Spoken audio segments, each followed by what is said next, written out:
Inabot na ng alas 8:30 kagabi ang pagbusisi ng Kamara sa panukalang pondo ng Presidential Communications Office para sa susunod na taon.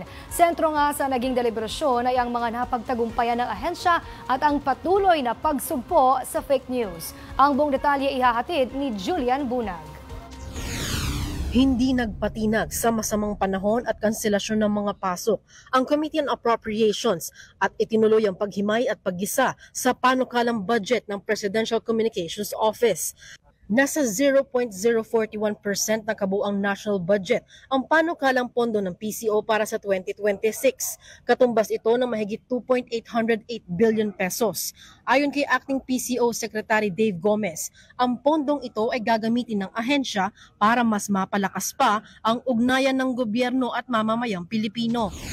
This proposed budget is designed to strengthen the government's communications capacity at a time when clear, consistent, and transparent messaging is critical to sustain public trust. Ayon kay Secretary Gomez, kasama sa budget para sa 2026 ang magaganap na ASEAN hosting ng Pilipinas sa susunod na taon.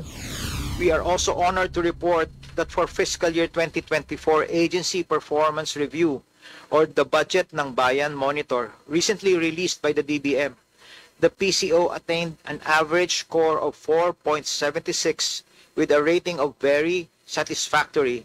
Samantala, sa ilalim ng mandato ng pamahalaan na digitalization program, malugod na ibinahagi ni IBC 13 President and CEO Jose Policarpio Jr.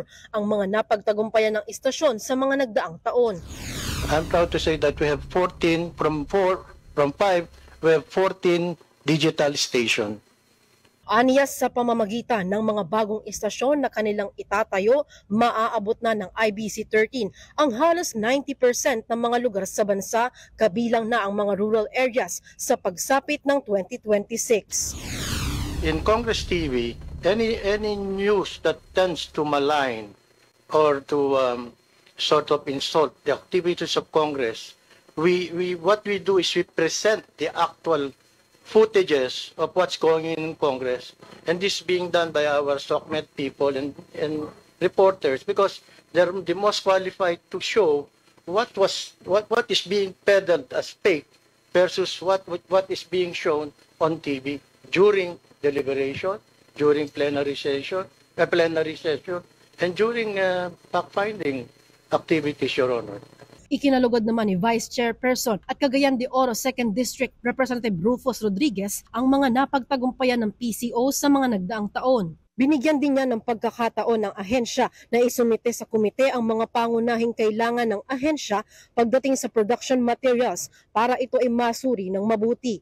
Para sa totoong balita sa Bagong Pilipinas, Julian Bunag, Congress News.